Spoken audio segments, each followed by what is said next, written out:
through the actual motion. So the first one, we will start at the neck, and it's going to be side bends at the head. So you're bringing your ear to your shoulder.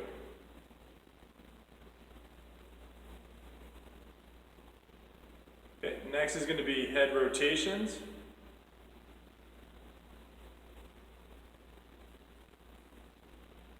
And we're making sure we're standing up very upright with good posture. So next we're going to go into our shoulders. We're going to be doing shoulder rotations. And the whole time in which you're warming up, you want to be taking some slow, deep breaths. Inhaling through the nose, exhaling out throughout the mouth. So that's shoulder rotations, both backwards as well as forward. If there's any limitations in the shoulder joint, injuries, or just any limitation whatsoever, you can do a modification. And what I would recommend doing is the Cobra arm position, external rotation. So you're externally rotating the hands like so, and then you're bringing them backwards behind you. So from the front, backward, and then you're going to transition right into the external rotation, which looks like hands together and then pushing apart. In and then pushing apart. So the tension is going out, away from the midline. So we're pulling out. You can almost think just taking your thumbs and pointing towards the back wall this way.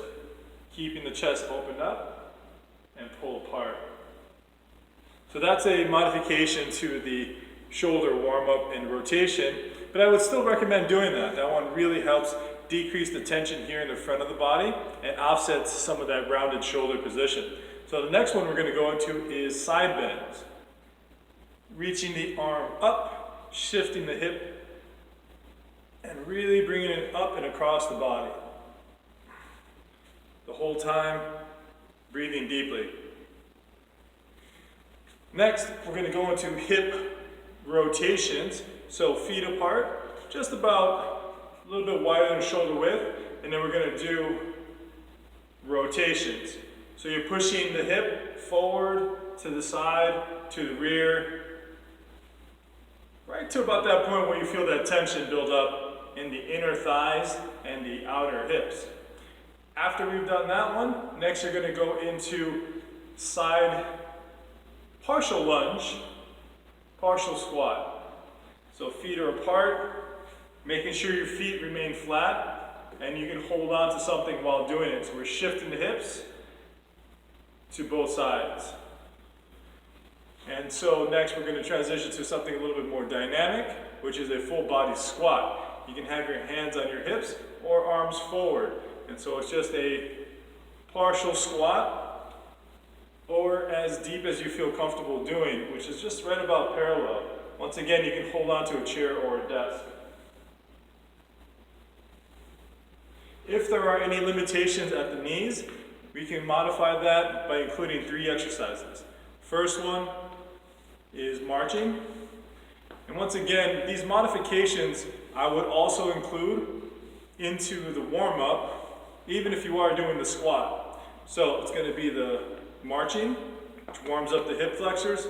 Second, it's going to be a side lift of the leg. And then the third portion of that is a extension. So bringing the leg even, lifting it up and backwards by contracting the glute and hamstring.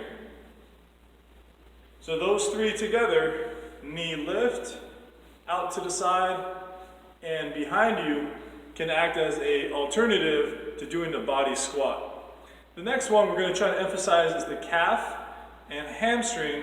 Once again, there's a lot of ways of doing it. We're going to show 2 different ones. The first one is shifting your weights back on your hips, having a straight leg here, picking your toe up, placing your hands on your thighs, keeping a flat back, and then just bringing your abdomen towards your thigh, reaching a little bit further down, just past your knee, onto your shin. There we go. And on both sides. And so on that one, I would only do that about 5 repetitions, holding each one for about 10 seconds, which is about 3 to 4 deep breaths. So just holding, sticking the hips back, so we're creating some balance. But once again, you can always hold on. In fact, I always recommend holding on until you really feel comfortable to do it without holding on. Excellent. And so that in itself is a really comprehensive way of stretching and getting your body ready for work.